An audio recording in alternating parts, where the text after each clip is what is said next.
Hey everyone.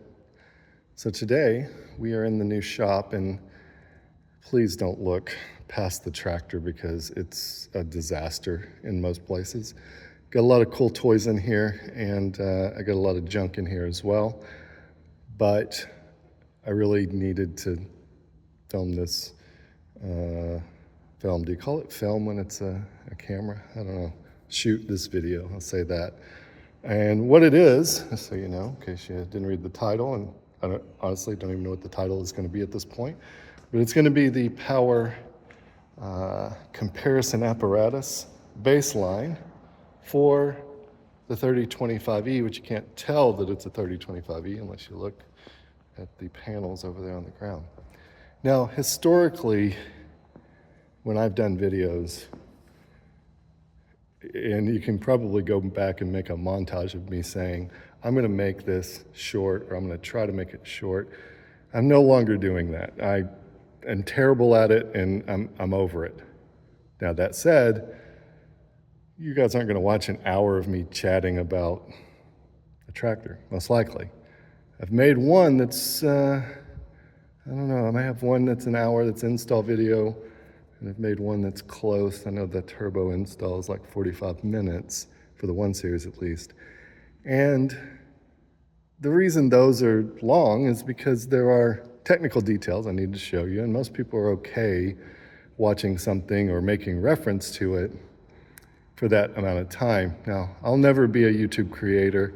That'll never be my job. You might consider me a creator at some point, but that's not actually going to be accurate. What I'm trying to do is make videos that showcase HydrosPlus products or teach my fellow tractor enthusiasts something about a tractor. Most of the time we're doing a little bit of both. But like I said, I'm giving up on trying to be as clean as I have been before, because when I'm making a video about a particular product that we have, like these 2-inch lift cylinders from HydrosPlus, okay, I'm not gonna make it a commercial.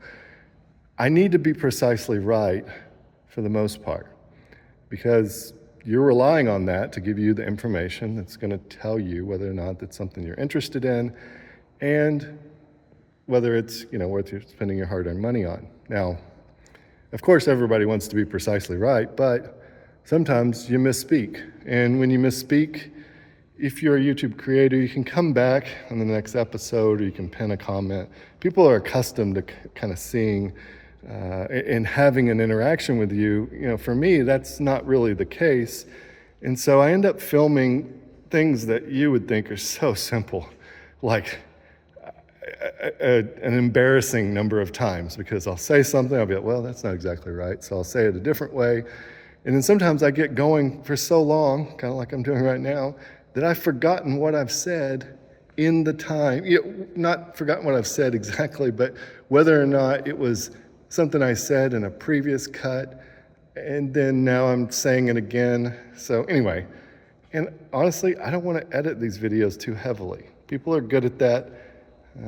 I don't have the time for it, and I'm not good at it. Maybe if I were good at it, I could have the time for it, but you know, regardless, here I am. So I tell you all this to tell you, I'm going to spend, I'm not going to say you're going to see more mistakes in my videos, but you're going to see more corrections just in commentary, like in text on the screen. So if you do happen to be watching this or listening to it, don't be watching it, but if you're listening to it while you're driving down the road or something, just trying to get a sense of what I'm trying to say, or if you're trying to get prepared for an install, just know there may be some edits in line for things that I said wasn't exactly right. All right, enough of that. And, you know, I can't imagine everybody's going to watch this exact video, but I wanted to start with that simply because I've got so much to share. And if I do it in the way that I've done it before, there's no way I'm getting to it. So I've got to be a little more loose with kind of how I do these videos.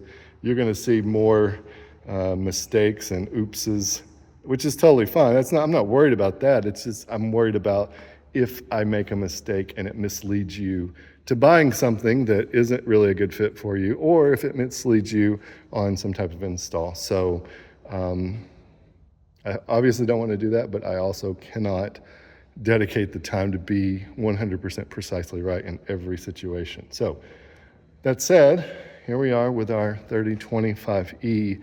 And this tractor is pretty exciting for me because I think it has some of the most potential of any of the tractors that we're going to look at for improvements. Now, I say that because we, of course, have 1 Series, 2 Series, and this 3E Series. We probably will go to a 3R Series, but really that's where we're going to likely stop, only because as you get into the 4 Series, you start to see hydraulic flows that are sufficient, I would say, to do a lot of the things that a compact tractor should do. You also see lift capacities, I think, that are more reasonable. Not that you wouldn't want more, but in most cases, if you've gotten a 4 Series, and you go and put a round bell on the second, like the second level of a trailer, if you can reach that high, you can do that, or stack it in the barn, 2 levels high. You can do that with a 4 Series with really no modification. You can probably do it with a 3 with no modification, but if you get into the 3E or large frame 2R, you're gonna have a hard time getting all the way to the top for certain cases, if the bale's wet, or it just depends on if it's a 5x4 or 5x5. So there are some, that's really kind of where the breakover is for me. Doesn't mean I won't have something for a 4 Series, but if you're, holding your breath, then don't do that, because it's gonna be a minute before we actually get to that. So the 3025E, again, is one of the more exciting ones for me, simply because we've got a big engine to work with, 1.6 liters. And while it does have some emissions equipment on board, it's not significant. And I think it's, something that we can work with. Now, from an EPA standpoint, what you have to stay away from is you cannot defeat emissions equipment.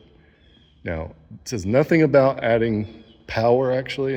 There's nothing in the law that talks about adding power or crossing over from a 25 to a 35 horsepower. It does talk about aftermarket engines. It talks about engine rebuilds and all of those things. But if you read the law, it's really talking about making sure that you don't take an engine and make it dirtier. We're going to take an engine and make it cleaner. And by the way, it's going to have a little extra horsepower when we're done. So we will eventually get to the power comparison, or the baseline power numbers. And keep in mind, this machine it can be used as a dyno, and I do think it's actually pretty accurate as far as horsepower. Hydraulics are very predictable. But that said, we have things like variations in hydraulic flow, variations in pressure. I'm not saying those aren't right. I'm just saying, those aren't likely the highest quality you could possibly get. And we don't have, while they are calibrated, we don't have a whole lot of checks in place to make sure that nothing's awry. Now, we're going to get what we get, but I think it's going to be pretty close. So before I actually jump into the power comparison, though, I want to dispel a few myths. I'll say myths. I don't know if they're myths, but I think they're really, what they are is assumptions, right? So when we look at this tractor, a 3025E is unique in that it is the only tractor that uses this engine. And yes, I know some people are thinking, wait a minute, I thought this, or I thought it was the same engine as the 3032 or 3038. That's not true. This is a completely unique engine, as far as I know, at least to John Deere subcompact tractors. 25 horsepower, 1.6 liters, and it is not a common rail diesel. It is also not a manual fuel pump in the same way that the 1 Series is. What this is a combination of a manual fuel pump, which is here. We've got 3 cylinders that we're going to handle, But if you were to, let's see, can we see it? Here, we have what's called an eco governor. So that's different because with a manual fuel pump, what we have is a typical flyweight governor, as well as, and this still has a rack, but it's electronically controlled back there. So you've got electronically controlled governor as well as the rack.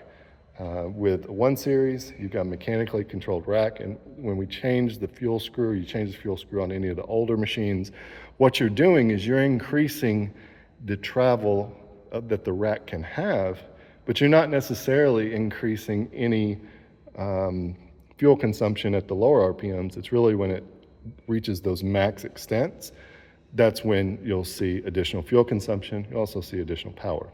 So with this tractor, we have, this is an electronic throttle. So as you're moving this, there's nothing mechanical. There are no linkages going down to this.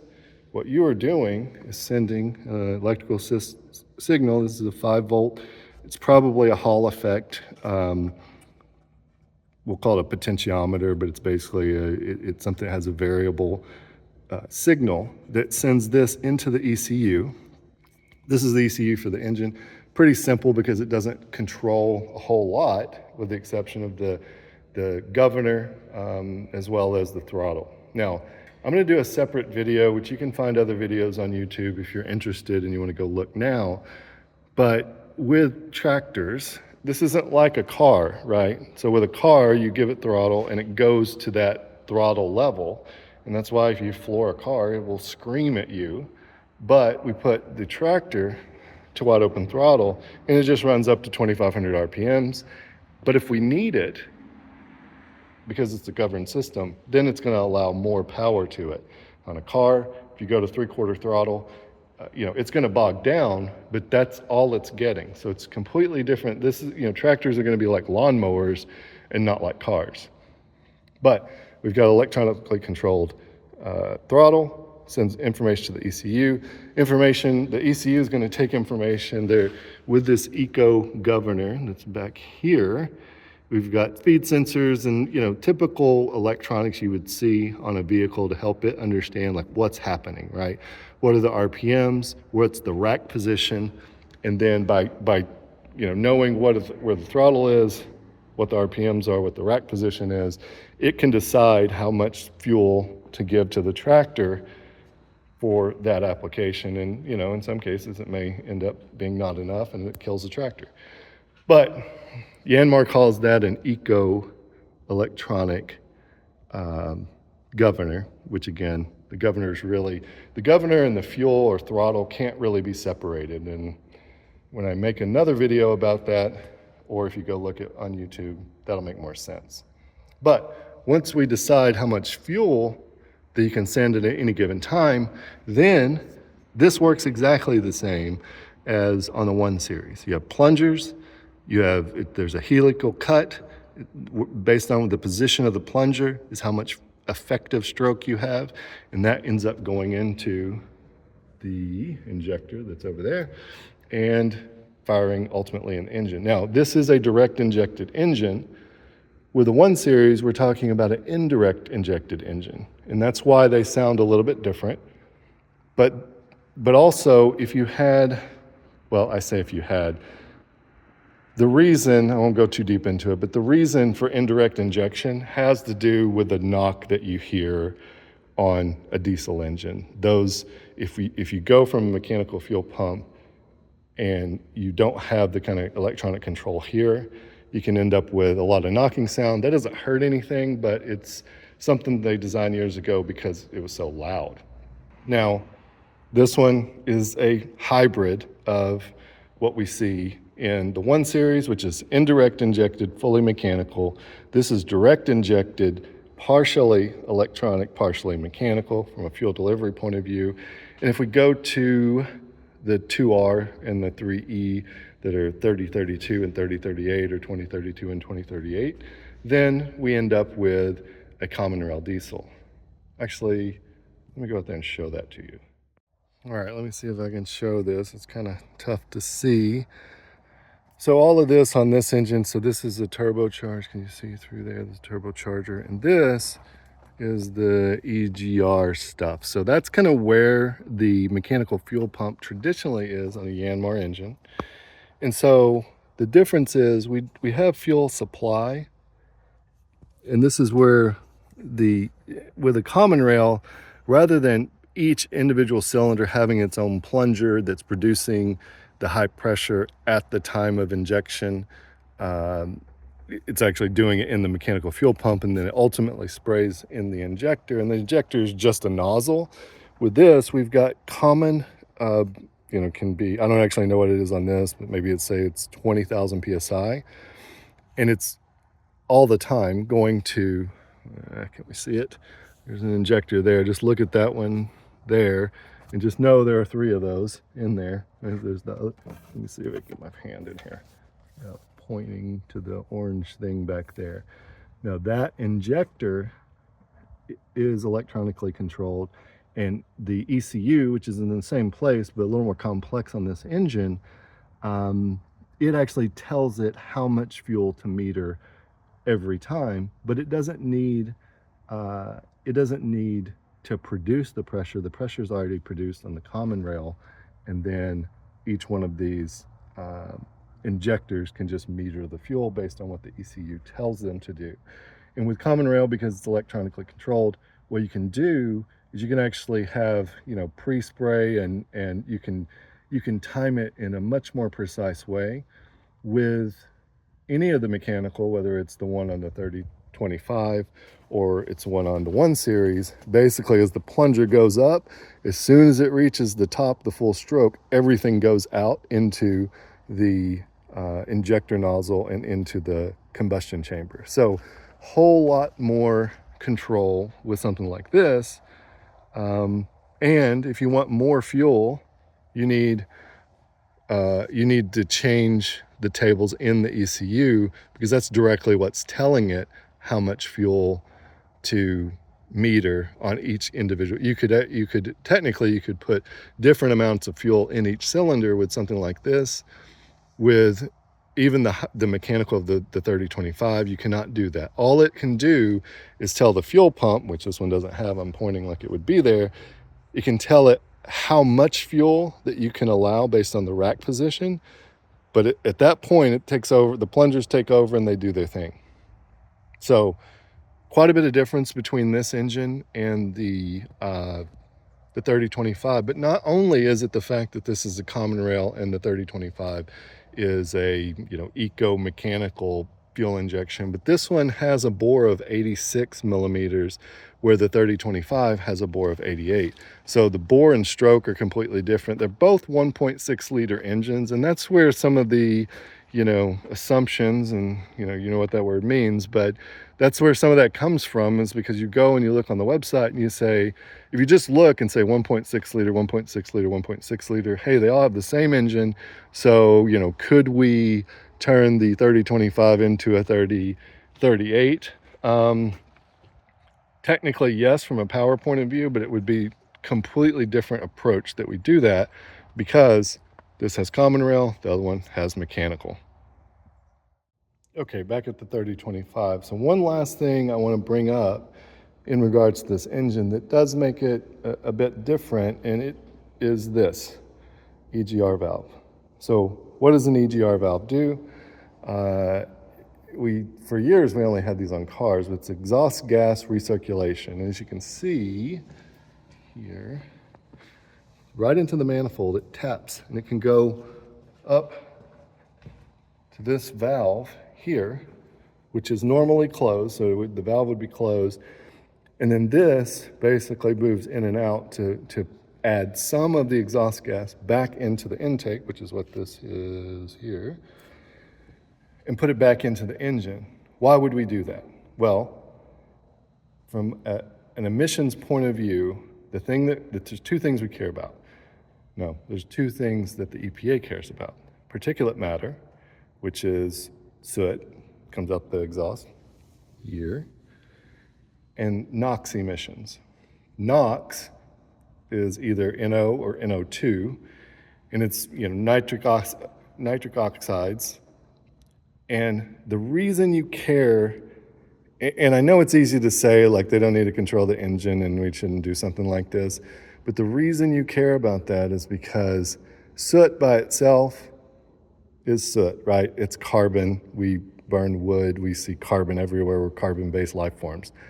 But the NOx emissions actually make it easy for those very small particles, anything around the 2.5 micron size, to embed in your lungs. If they embed in your lungs and all the things are not doing what they're supposed to do, guess what? You get to pay the doctor a visit or a lot of visits. So NOx is important that we control it.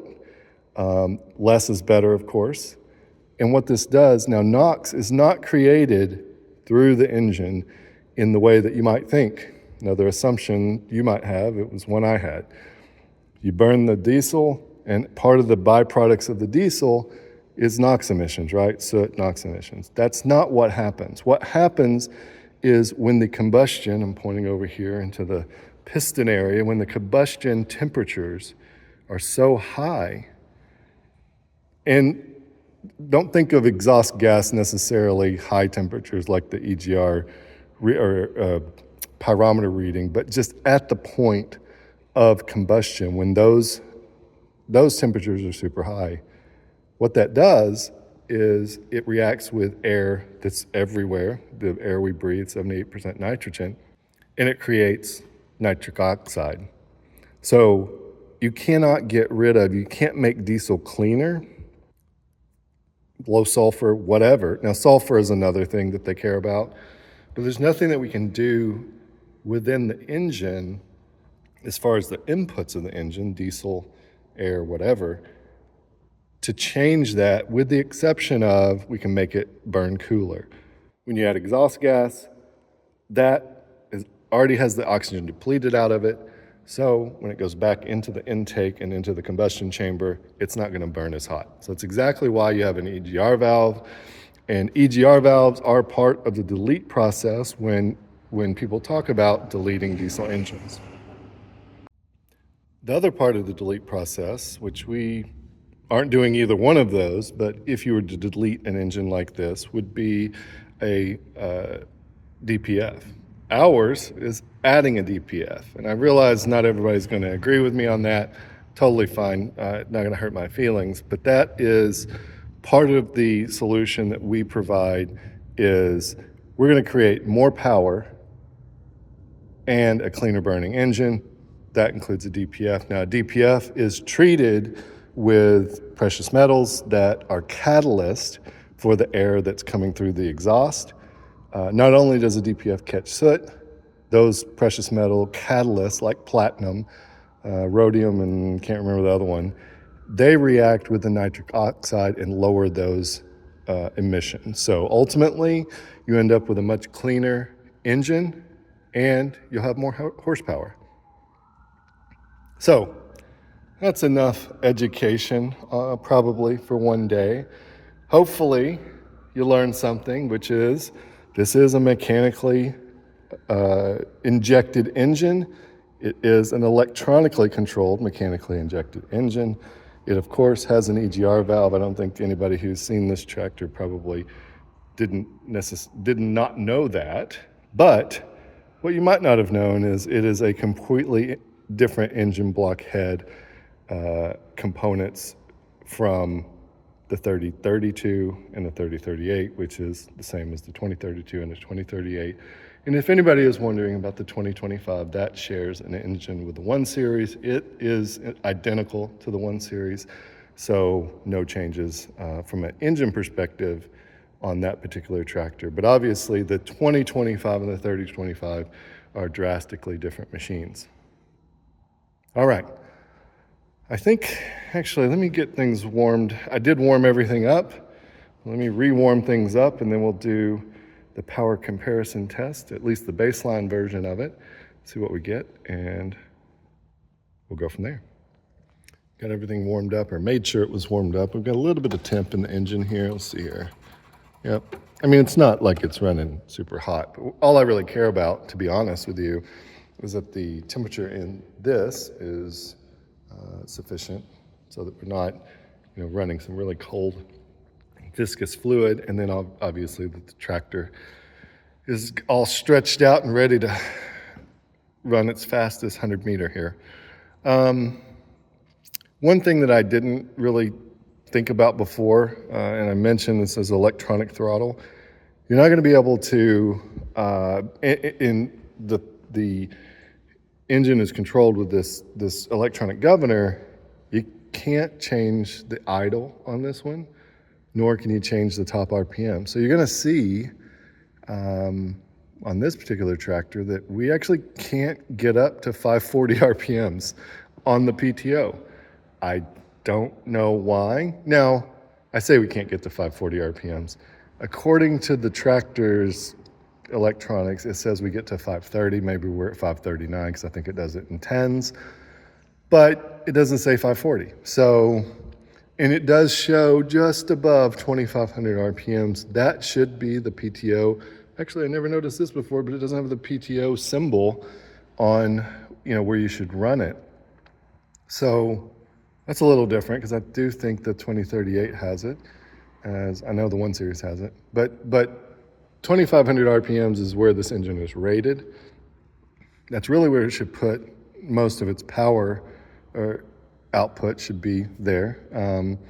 But what we're going to do, so I've done this a number of times now, and I've also done more research on, where you should get more of the horsepower from.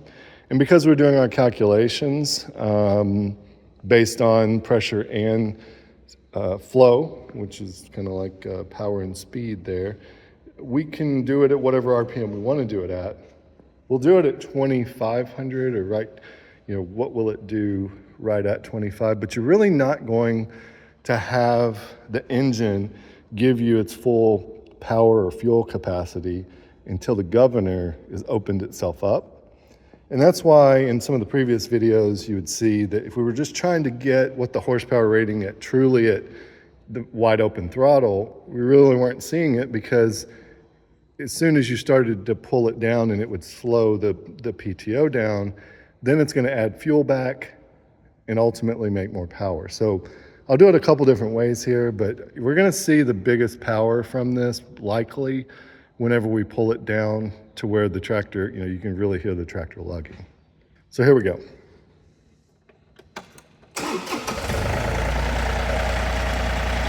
So PTO button here. You can see rear PTO at 260. And if we go all the way up here, you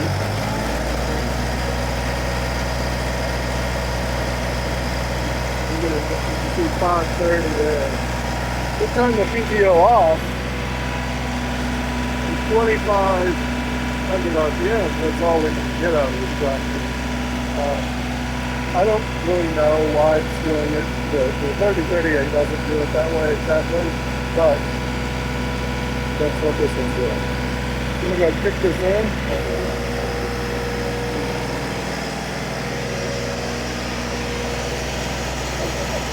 We got a good 16 gallons a minute. We're not really pulling any pressure here. Let's pull this down. I start at 15. We'll take a few readings here. Call that 15.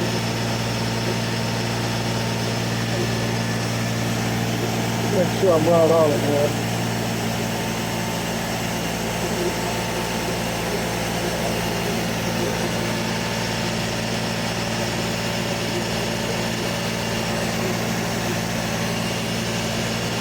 I'm going to call it 1225 conservatively. And then let's bring it on down here and give it a lug. That's lugging it pretty hard. So that's down to 12 gallons a minute. We've got 17. Oh, peak almost at 18. I'm going to bring it back up here to 13 just to see if we can get another reading here.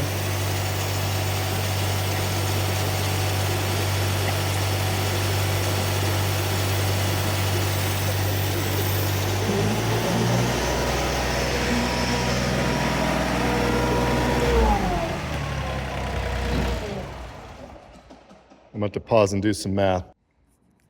All right, I'll put the numbers on the screen, but if memory serves here, when I pulled it under 12 gallons a minute, we got, what was it, 1,800 PSI. So that's just over 15 horsepower at the PTO. So they are not kidding when they say this is a 25 horsepower tractor. It's barely a 25 horsepower tractor, I would argue, because that gives you a power loss from flywheel to PTO of about 10 horsepower, which is pretty significant at those rates, right? So you're talking, 15 and 25, so it's barely over half. You'll get about a 40% loss. I'll do the math, but so, I would probably say, and again, we have to kind of assume that the power comparison apparatus is accurate, which I think it is. I mean, this is footing with everything that we've seen, right? The 1025 actually puts out more horsepower than this tractor at the PTO, and that's from the factory. The 1023 is a little bit less, but not too much less. The BX over there, a little bit less, but not too much less. So I would say that they're pretty accurate with their power ratings, and that's, I think all of us really wanted it to be like, oh, it says 25, but it's like 30, really. It's just, when they were doing it in the shop, they were making the numbers different. Well, I think Volkswagen figured out that's probably not a good idea. So yeah, I would say if it's 25, it's barely 25. And I would also say, though, that if you've ever driven this tractor, set HydrosPlus aside for the moment because that's just the lift and the hydraulic flow, but it does not feel 25 horsepower unless maybe when you're doing PTO work. My dad does the PTO work with this particular tractor, so I haven't run a bunch. But where you really notice it is if you put it in high range and you want to run down the road, same hydrostatic as you find in the 3038 and the 2038, it won't really pull the hydrostatic completely, it won't pull it unless you're going downhill. And if it ever makes it to kind of top speed, whatever the top speed of this thing might be, it's going to be a minute before you get there. So, most applications, especially loader work, a lot of different things you can do with this tractor. 25 horsepower is plenty, and you got some to spare. But if you want to do PTO stuff, you're probably going to be limited to 5 and maybe some 6-foot implements. But you're not going to pull a 6-foot finish mower in really heavy grass. You can pull a 6-foot finish mower if you're mowing every week, but it's probably going to be it. Ground engaging, I think you'll be fine. Put it in low range, you won't be the fastest, but you'll be able to pull.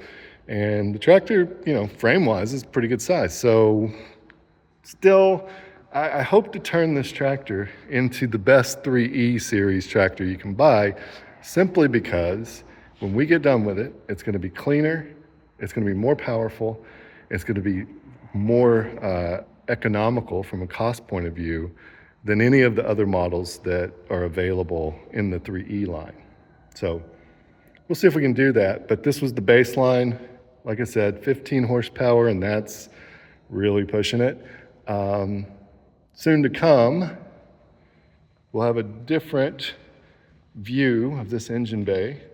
The good thing about this is it's got a lot of room here in the middle. I need to cut this thing off, but a lot of room here in the middle. We're going to start, just given what this tractor does, we're going to start with the same turbo.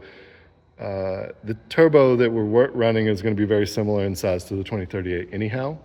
But one thing about this tractor that I think is definitely a possibility is we can, out of 1.6 liters, assuming that we can persuade the rack or the fuel to be a little bit more aggressive, there's a good chance we can put a lot of horsepower at 1.6, a lot of safe, reliable horsepower at 1.6. So I think, the 1 Series is a 1.3, but it's a different configuration. I mean, we're talking about a tractor that runs 3,300 RPMs. Stroke's going to be shorter. This one could really put out quite a bit of power if you so choose. That's it for today. Hope this was as exciting to you as it is to me. I'm excited to get this one started. I don't think it's going to be long. This one is going to be a little bit easier. We're not going to, the Kubota over there is waiting on its new exhaust manifold, so we're not going to have to do that on this one, I don't think. So I'm feeling like we'll have a turbo for this before summer. Questions, comments, leave them below. Thanks for watching.